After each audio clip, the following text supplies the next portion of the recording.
Assalamualaikum warahmatullahi wabarakatuh.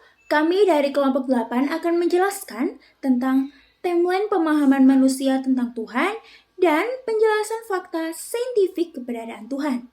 Anggota dari kelompok 8 yaitu Naila Vista Zarali, Tasya Rizky Anindya, Faradita Putri Nadila, dan Muhammad Naufal Ferdiansyah. Pemikiran manusia tentang Tuhan. Dalam sejarah peradaban manusia, Tuhan telah dipersepsikan dalam berbagai gambaran. Para cendekiawan menganggap berbagai sifat-sifat Tuhan berasal dari konsep ketuhanan yang berbeda-beda. Secara umum, pemahaman manusia tentang Tuhan ada 4 perubahan. Hal itu berkembang berdasarkan hasil pemikiran manusia tentang Tuhan dari pengalaman batiniah maupun lahirniah. Perubahan tersebut antara lain dinamisme, animisme, politisme, dan monotisme. Pada zaman primitif atau prasejarah, mereka meyakini 4 perubahan tersebut.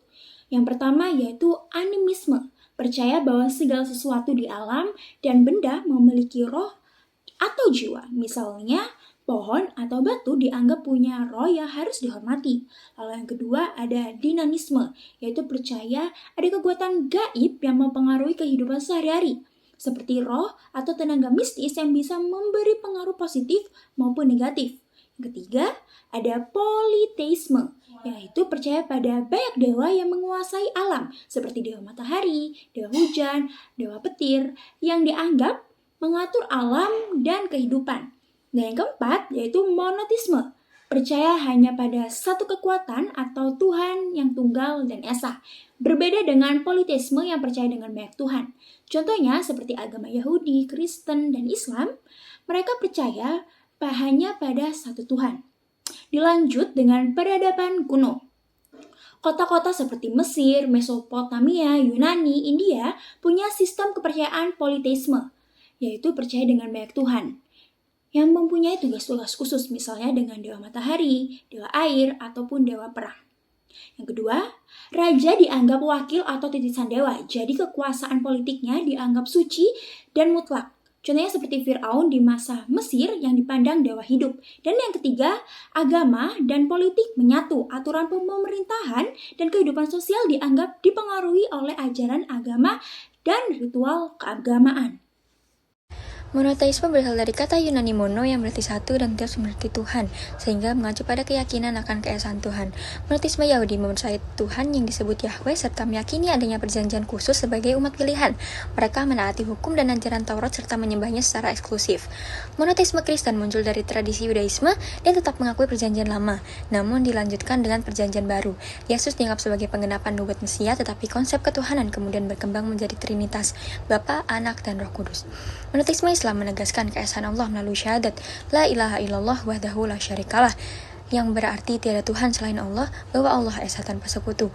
Ajaran tauhid ini dibawa seluruh nabi, dari Nabi Adam hingga Nabi Muhammad SAW, dan sesuai dengan fitrah kepercayaan manusia. Pada masa filsafat Yunani, Plato mengajukan gagasan dunia ide sebagai realitas paling sempurna, sementara Aristoteles menolak pemisahan wujud dan materi, menempatkan Tuhan sebagai penggerak pertama yang tidak bergerak. Di abad pertengahan, pemikir muslim seperti Ibnu Sina menekankan Tuhan sebagai wajib al-wujud, sumber segala keberadaan. Kemudian Al-Farabi menggambarkan Tuhan sebagai asal mula seluruh ciptaan melalui proses emanasi dan menjelaskan kenabian secara rasional. Kemudian Thomas Aquinas memadukan pemikiran Aristoteles dengan teologi Kristen melalui 5 jalan argumen logis, yaitu argumen sebab akibat, gerak, kemungkinan, kesempurnaan, dan tujuan untuk membuktikan keberadaan Tuhan. Filsafat Yunani, terutama Aristoteles, menekankan penggunaan akal dan logika untuk mencapai kebenaran tentang alam semesta dan Tuhan. Sementara untuk agama, terutama agama Samawi, memberikan wahyu melalui kitab suci dan para nabi sebagai sumber kebenaran ilahi yang tidak dapat dijangkau hanya dengan akal. Para filsuf seperti Ibnu Sina, Al-Farabi, dan Aquinas berupaya memadukan keduanya, menegaskan bahwa akal dan wahyu dapat saling melengkapi dalam memahami Tuhan dan kebenaran tertinggi. Pada masa Renaissance hingga pencerahan di Eropa, ilmu pengetahuan berkembang dengan sangat pesat. Kemajuan sains dan filsafat membuat manusia semakin kritis dalam memahami dunia. Namun, hal ini juga melahirkan berbagai pandangan baru terhadap agama. Pertama, muncul sekularisme, yaitu paham yang memisahkan agama dari kehidupan sosial, politik, dan pemerintahan. Agama dianggap hanya urusan pribadi, bukan dasar kehidupan bermasyarakat. Yang kedua, berkembang ateisme, yaitu keyakinan yang menolak keberadaan Tuhan.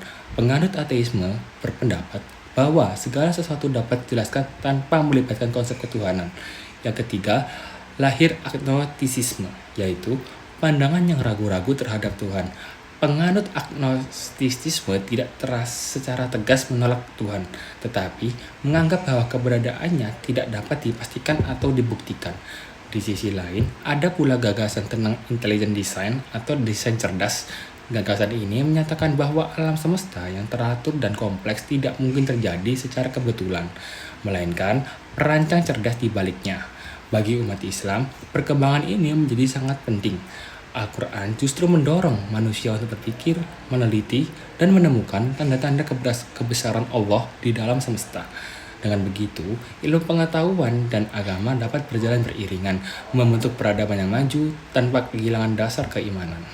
Kemudian memasuki abad ke-20 hingga abad ke-21, dunia memasuki era kontemporer dengan perkembangan sains dan teknologi yang luar biasa. Teori Big Bang, penemuan DNA, dan kajian kosmologi modern sering digunakan sebagai bahan refleksi tentang asal-usul alam, semesta, dan keberadaan Tuhan. Ilmu pengetahuan tidak lagi hanya memisahkan diri dari agama, tetapi juga menjadi pintu untuk memahami kebesaran Sang Pencipta.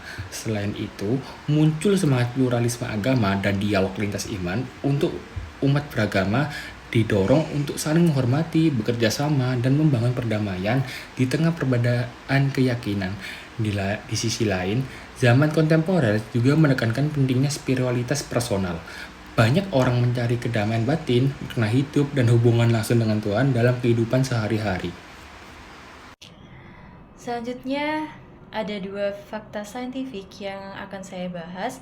Yang pertama berasal dari argumen Thomas Aquinas yang sudah lama dikenal dalam filsafat. Thomas Aquinas dalam filsafatnya menekankan 5 jalan untuk membuktikan keberadaan Tuhan. Misalnya, penggerak pertama menunjukkan bahwa segala gerak di alam semesta membutuhkan penyebab awal yang disebut sebagai Tuhan. Hal ini ditegaskan dalam penelitian Hippolytus Christophorus pada tahun 2020 yang membahas bahwa semua gerakan di alam tidak bisa berjalan tanpa ada prime mover sebagai dasar. Begitu juga dengan sebab akibat, di mana setiap peristiwa pasti memiliki penyebab pertama dan itu mengarah pada Tuhan. Kontingensi menjelaskan bahwa keberadaan segala sesuatu bergantung pada wujud niscaya yang selalu ada, yaitu Tuhan.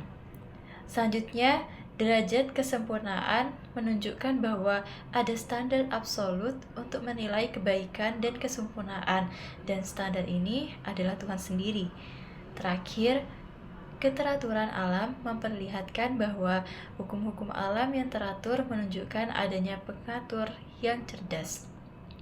Terus, yang kedua bersumber dari sains modern, seperti teori Big Bang, DNA, dan kesadaran manusia.